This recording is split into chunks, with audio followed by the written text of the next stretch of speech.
like this thing. Watch. Fun game. And actually, that's a really good kind of analogy for what I'm going to play with today with y'all is this and this.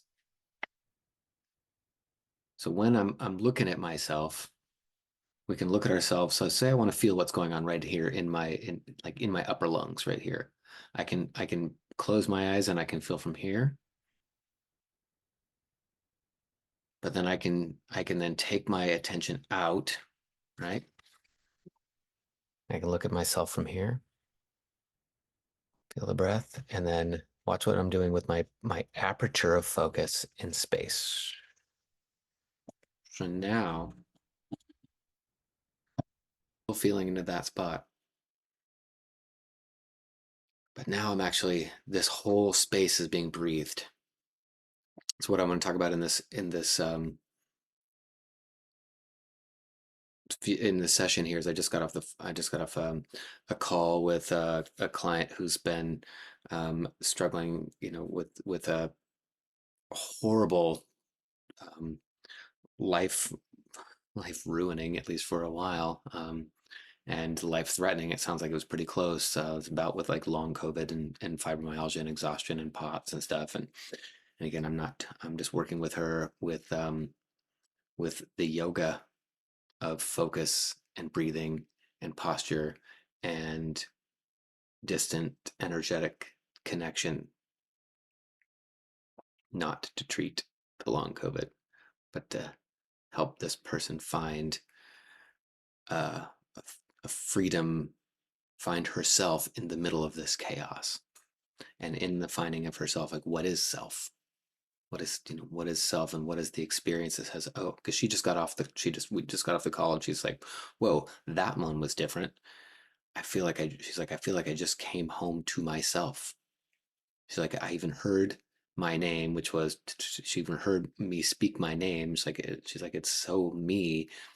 And she said, it's also so very alien. Like I'm not connected so deeply into myself. It's like it's the experience of this is very different than how I spend much of my time. So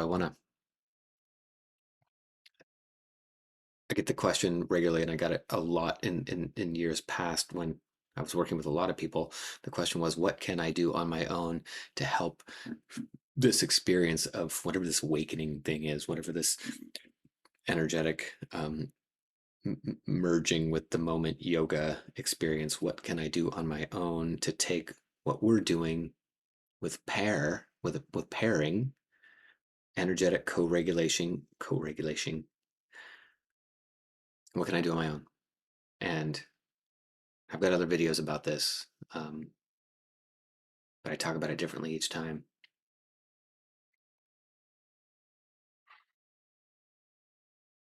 So what I did just right there is what I do throughout the day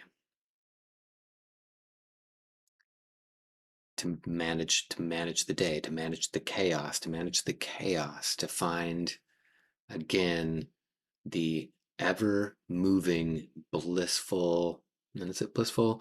Ever moving, quiet eye at the center of the tornado. Isn't that what it is? A tornado that does like this? It's whipping around, and when I'm not balanced in myself, I fall forward. And when I fall forward, I fall out of that kind of blissful hole of peace. I fall out of it.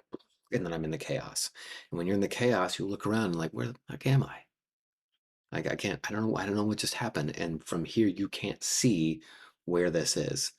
It's like okay, I'll stop with the analogies.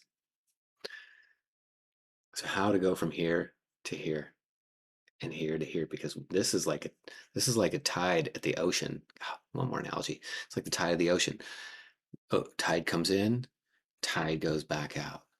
And the tide of the ocean is actually um, the energy that we want to, that kind of the universal energy we want to have access, or maybe the kundalini energy we want to have access to our spinal cord, which is our brain that runs up and down through our system and vitalizes us and revitalizes us. Because if all of a sudden we don't match the daily monthly, weekly, yearly rhythm of the tide of that kundalini, of that life force as it comes in and it goes out, it's going to go out. And we're still going to be going through the day, working through our to-do list, and all of a sudden we just face down and then fighting everything. And what the hell just happened? And we're going to be looking for pathologizing, like what's wrong with me or what's wrong with them, what's wrong with life. I've got a diagnosis. I'm neurodivergent, or um, I've got this disease. But it's never about the disease. It's about we lost we lost access to that sweet spot in the middle of the moment. So how do we get the sweet spot back? And it has, in being in these human bodies, it has something to do with the human body, and it has something to do with our focus, and it has something to do with breathing, and it has something to do with space. Clearly, it has something to do with space. When we move out of the center spot in space, we're off. And timing, right? Um, if and okay, I'll go back to this analogy one more time. But it's that tide coming in and going out. If you're a little boat, right on that little tiny boat, little plastic cute thing, right, and you come up as the tide comes in, and then you go back out. So the tide goes out. And when you're coming in, you're playful, you're awake, you're excited, you're inspired, you're reaching out to connect, you're doing whatever it is that you're doing with your magic and your art and that kind of thing. And then when you come back, everybody has a different pace. But coming back is, I got to put the art down, I got to put the projects down, I got to put my body down, I've got to down being relaxed, stop. Whatever degree, you have to match the own speed of your own tidal flow to stay matching the speed of your tide, because that's how divine force comes through you, is this vitality. um and the how is, for me, when I do every morning when I wake up, the best of my ability, I before I get out of bed, I realize when I wake up, part of me is still hanging out back there in dream state, part of me is awake.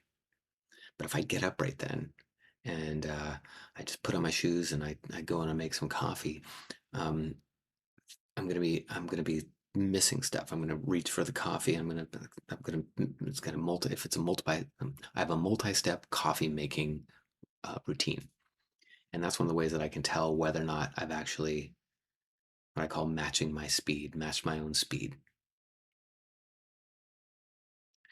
when I watch how I make coffee in the morning, because um, I've got to do the water, make sure the water's filled up. I got to pull the espresso machine thing apart, and I got to put a spoon in it, and I got to stick it in the boiling water. And I got to scoop out the coffee grounds, and I got to grab the wooden spoon and put some water on it and mix the coffee grounds. The static comes out of the coffee grounds, and I take the coffee, not coffee grounds, coffee beans, and I put the coffee beans in the hand grinder.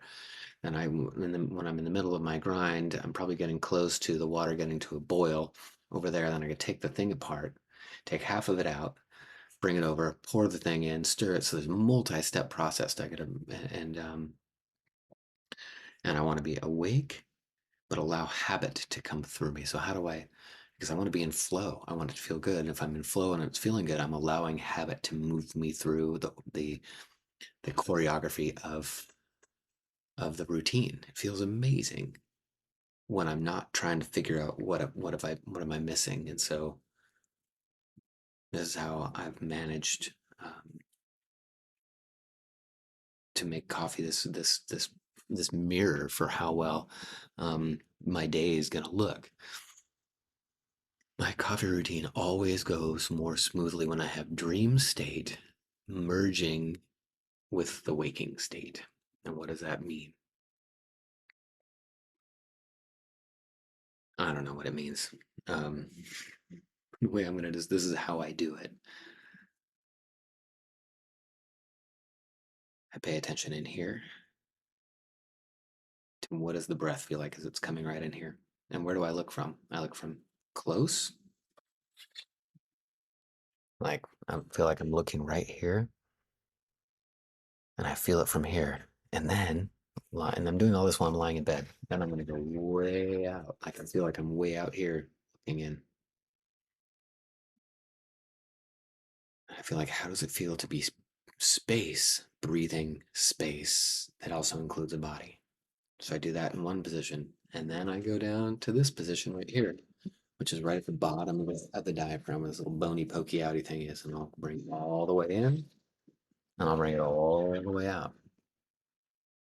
And then I get a sense of how does space breathe itself within the little blimp container of the body and outside of the container of the body, because we've got to be able to match the speed of of the rhythm of life as it's coming through, because being able to have a physical, neurological, mental, emotional way to match the speed of life as it's coming is how you build flow state. And flow state is ease, where things just happen, right? And then from my point of view, this, like, the neurodivergent thing has something to do with my perception of space and what I am, and rhythm.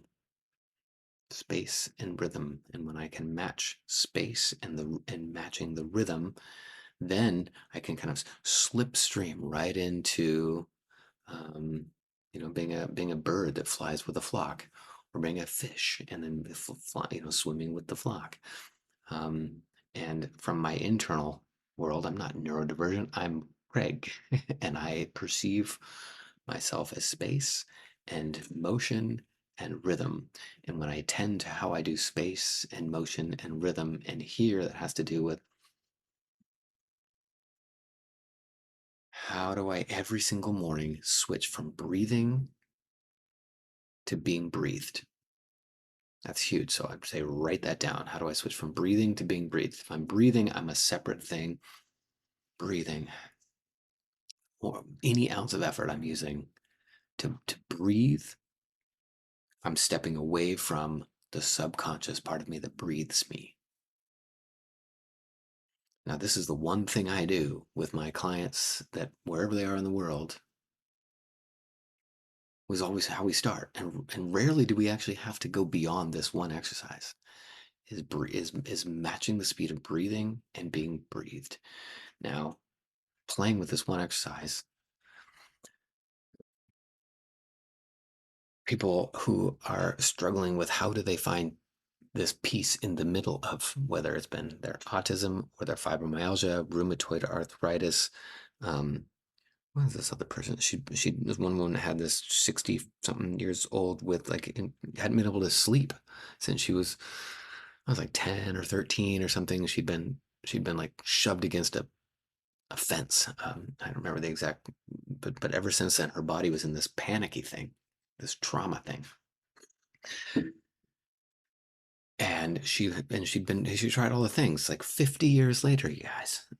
50 years later, and it we in she hadn't been able to sleep through the night for 50 something years, or most of the night long she doesn't sleep. And what I started to realize is, like, maybe it's not this neurodivergent thing, it's trauma. It's this trauma reflex that didn't ever get settled down. And so if a trauma reflex is the body not being able to match the speed of breathing and movement of reality coming at it. And so there's always this, like, resistance to reality. And if you're resisting to reality, if you've ever done any couples dancing and you're dancing around with your partner and they're resistant to reality, it sucks and it's painful. It's like, this is no fun. You realize this person's been living this way forever.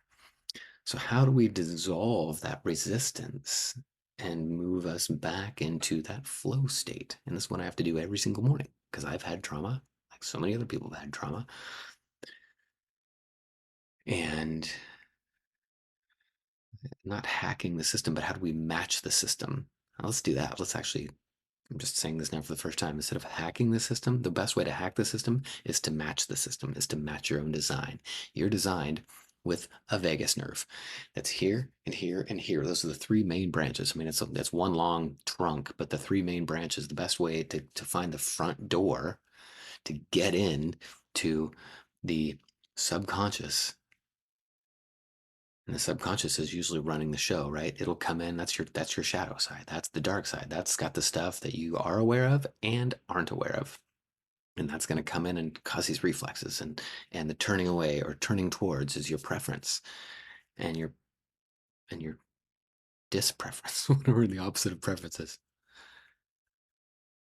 But the best way to stay in that moment of instead of falling out or coming back in, falling out into that resistance, like, because as soon as you fall out of that eye of the tornado, you're in chaos, right? And when you're in chaos, we all know, sleep goes out the window, health goes out the window, your relationships go out the window, and then you're stuck. And like, what can help?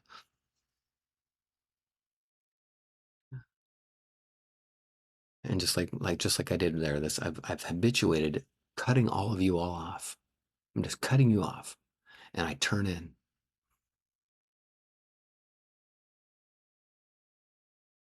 And I find my way back into my own tornado, the eye of my own tornado.